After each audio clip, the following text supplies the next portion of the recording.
This is my kids downstairs. We're trying to keep them entertained during the pandemic right now. You can see that that is that is the living room in the current state, and it seems to be working for increments of at least 15 minutes at a time right now. So that's a huge plus. I think that's probably one of the most valuable advices you're giving during this interview. To entrepreneurs, keep your kids So, Chris, thank you for accepting our invitation for this interview. for sure. Um, Thank you for having me. I'm the co-founder and CEO of a company called Very Big Things. We are a digital products agency, which means we, create your high-end apps for, web applications, apps for your phone, virtual reality, augmented reality, artificial intelligence, all types of stuff like that. And we do it for, your really cool kind of funded startups, all the way to your, Fortune 500 companies. Imagine you would have to stay at home for 40 days and you could only focus on one thing. What would that thing be? So, I mean, it's very easy to see that situation, and this is something I've actually personally kind of worked through. And what I came up with as far as an entrepreneur goes is just keeping my focus on our core principles that we started our company with to begin with.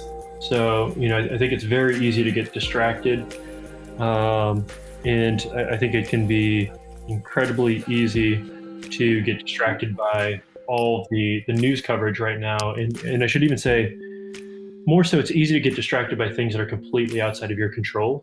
And so I've made the decision for myself and our company that our three key principles as a company have not changed due to this pandemic. We haven't had to pivot them. So I just want to keep focused on those because they're the things that we can control. Chris, I would like to ask you about digital transformation. Would you like to give it a try to describe what digital transformation is for let's say for somebody that has never heard of it, has no idea? I mean, yeah, if we're talking about transformation, in that context, we're saying taking something and transforming it or morphing it into something digital.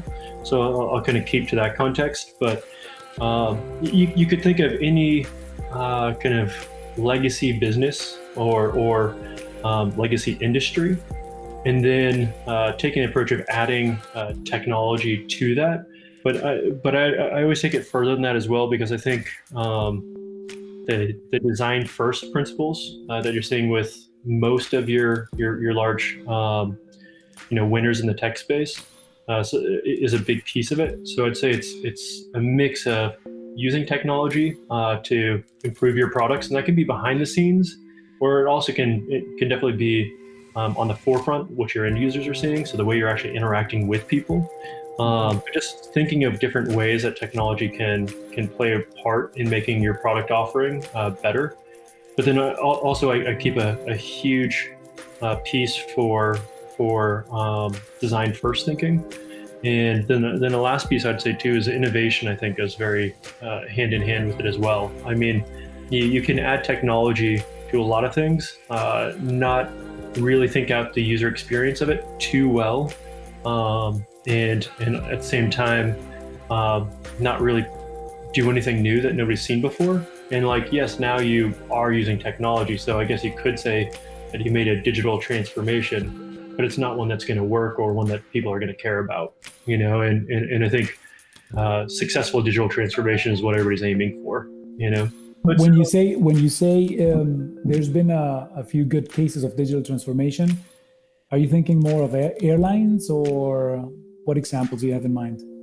I mean, kind of definitely further than just airlines too. I mean, you're seeing, if you consider even Disney as part of travel, they Yeah. have the Magic Bands. The Magic Bands has been like an amazing leap forward as far as an experience for people, as well as their app. Their apps. It took a little while, but it got there to where it makes the experience of going to Disney completely different. But that's on an internal side, and an external side.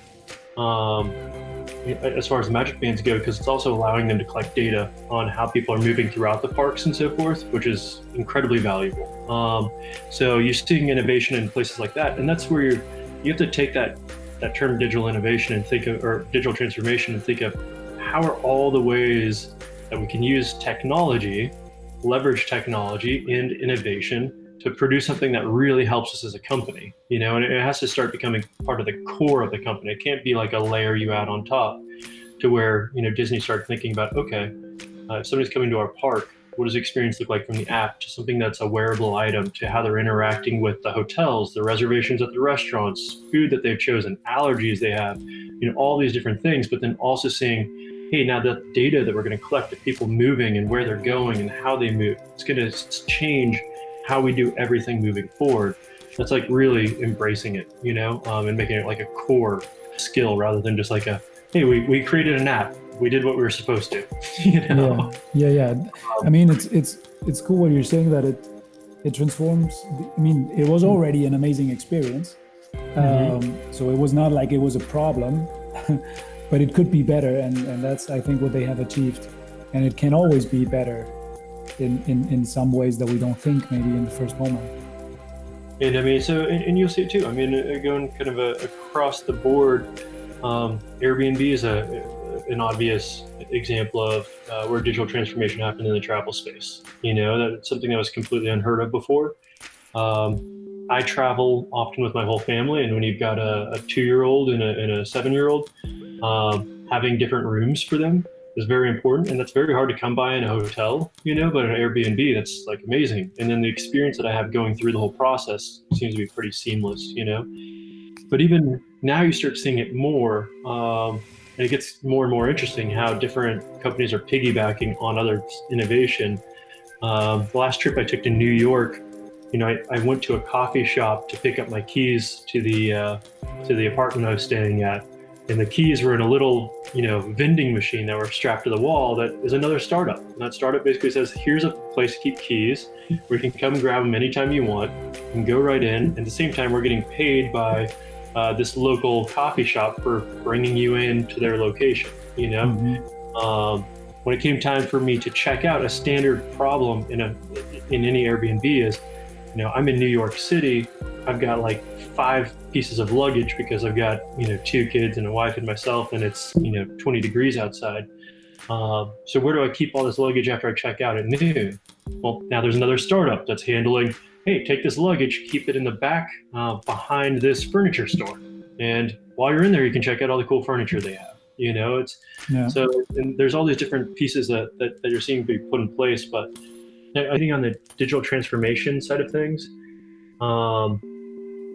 I'd say something that we've been explaining to our potential clients more and more is that to us we have 2 real clients, types of clients. One is going to be your funded startup that has founders with like a great depth of knowledge in a particular industry and some experience, running startups and running businesses, etc., but don't have that like core design and core kind of digital competency, to where we can help bring that to them and kind of be that inside piece of their team that allows them to really be one of these companies that is a digital company and really transforming an industry. And then the other one is definitely the companies you're talking about, which is the enterprise clients. The enterprise clients where they are incredibly innovative company. They've done amazing things. The amazing things have allowed them to grow to be a huge corporation with thousands and tens of thousands of employees.